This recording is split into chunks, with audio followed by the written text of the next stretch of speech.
Tem uma frase do Bill Johnson que ele diz o seguinte: o nosso problema com a fé não é a incapacidade de ouvir a Deus, mas é a disponibilidade para ouvir todas as outras vozes. Deixa eu falar isso de novo, eu quero que você assimile isso. Guarda isso, você está comigo? O nosso problema com a fé não é a incapacidade de ouvir a voz de Deus, mas é a nossa disponibilidade para ouvir todas as outras. Então você está ouvindo uma palavra de Deus no domingo, mas você vai ouvir um conselho errado na segunda. Você está ouvindo uma palavra de encorajamento no teu tempo de oração, o Senhor está lembrando para você de algo que Ele te prometeu, Deus está trazendo à tua memória algo que te dá esperança, mas vai chegar na terça-feira e uma notícia vai tentar desencorajar você. Irmão, muita gente está parando, não é porque não ouve a Deus, é porque está ouvindo qualquer um também. A gente tem que selecionar quem a gente ouve, quem a gente dá acesso. Não dê acesso a quem não te dá destino, irmão.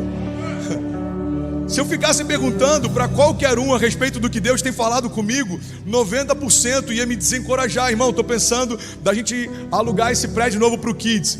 Pastor, não faz sentido financeiramente. Se a gente for olhar geograficamente, se a gente for, irmão, eu tenho uma palavra e ela basta, é ela quem supre. O Deus que deu a visão, dá a provisão, vai acontecer. E é assim na tua casa, nos teus negócios, no teu chamado, no teu ministério. A gente tem que gastar mais tempo, irmão, discernindo essa palavra do que começando a correr. Tem uma outra frase que eu não lembro o autor, que ele diz que se ele precisasse derrubar árvores, gastaria mais tempo afiando o machado do que golpeando elas. Gasta 90% do teu tempo afiando o teu machado. Vai ser mais leve, vai ser mais rápido quando você começar a derrubar as árvores. Mas às vezes a gente está tão animado, motivado, que a gente pega um machado cego, a gente vai golpeando, não, vai acontecer, vai dar tudo certo.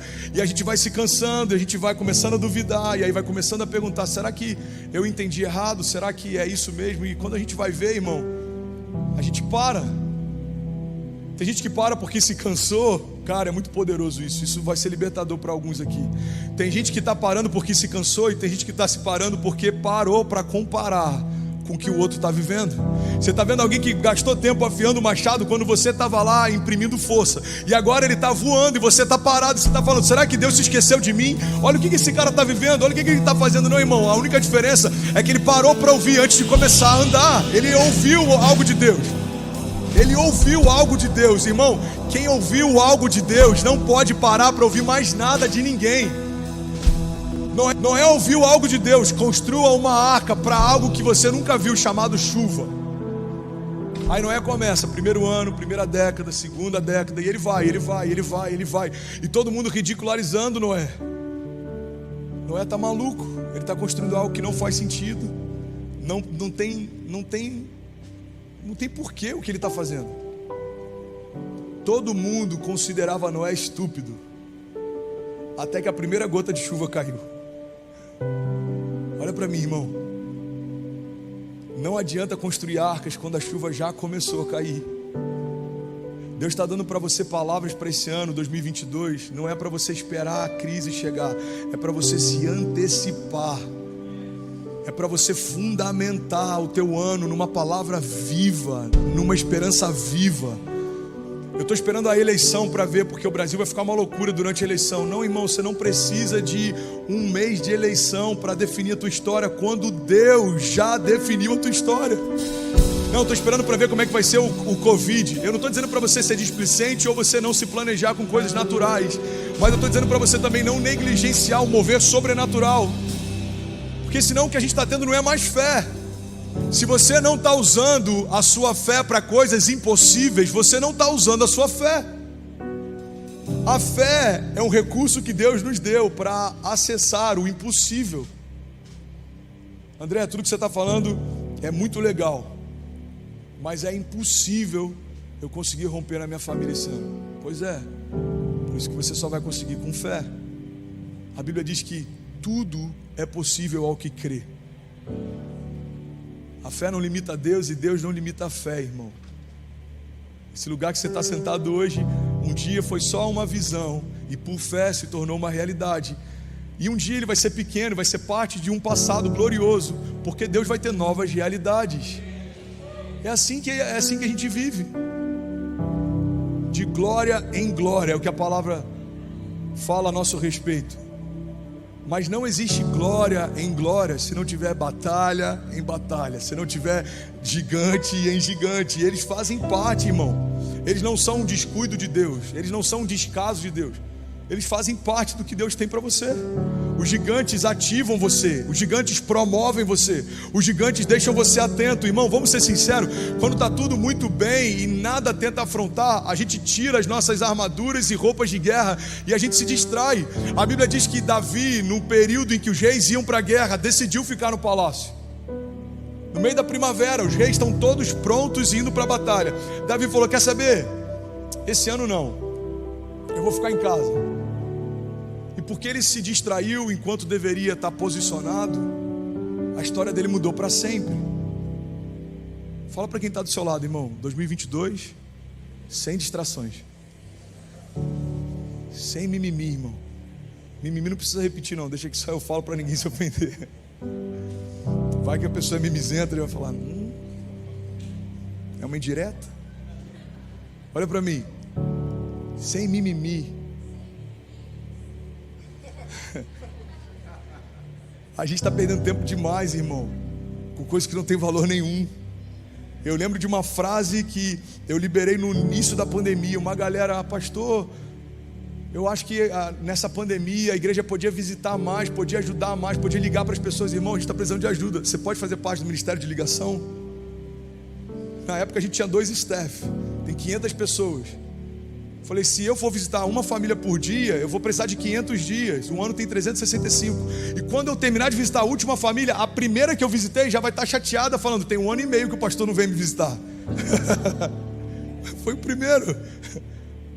E eu lembro dessa palavra: menos gente se doendo e mais gente se doando.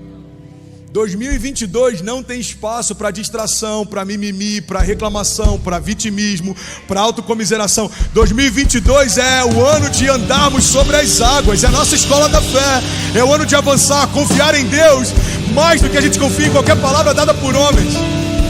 É o ano de depender plenamente dEle, confiar plenamente nele, viver aquilo que só Ele poderia fazer. Você recebe isso? Pega essa chave, irmão. 2022, espere menos de pessoas do que você já espera das promessas. Medita nisso, irmão. Coloca no papel as promessas que você tem esperado e as pessoas que você tem esperado. É assustador. Grande parte da nossa igreja vai perceber que está esperando mais em promessas feitas por pessoas do que em promessas feitas por Deus. Aí você vai começar a arriscar: não, essa porta fulano falou que vai abrir, mas eu não vou esperar por isso. Isso daqui fulano falou que vai me ajudar, mas eu não vou depender disso. Você risca toda a dependência natural e deixa na tua lista só uma dependência sobrenatural. Isso aqui só acontece se Deus mudar essa história. Isso aqui só acontece se Deus mudar completamente a história da imigração. Só se Ele mudar isso aqui para acontecer. É isso que você precisa. Isso aqui só acontece se tiver 1% de chance. Mas se fosse nem 1% de chance, Deus poderia. Sabe quantos por cento de chance? Baixinho, só um pouquinho. Sabe quantos por cento de chance pela medicina Lázaro tinha de poder voltar a viver? 0. E Jesus? 0. E de Abraão ter filhos? 0. E de homens entrarem numa fornalha ardente várias vezes mais?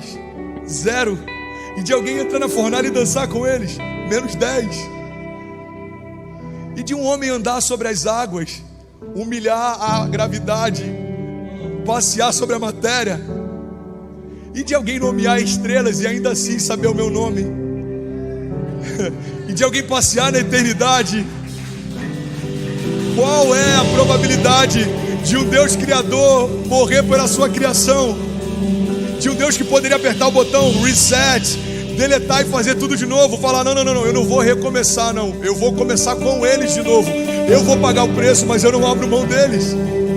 Irmão, olha para mim, qual era a probabilidade de você estar onde você está, de você ter o que você tem, de você viver o que você vive? Qual que era a minha probabilidade de ser pastor?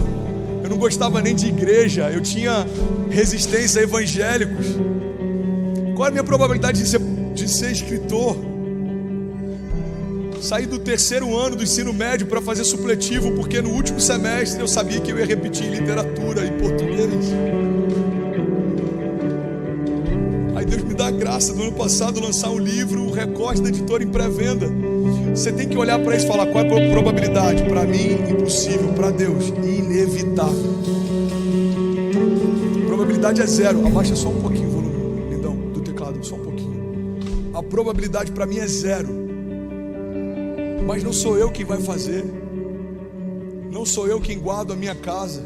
Se o Senhor não guardar, em vão vigia o sentinela. Não sou eu quem edifica.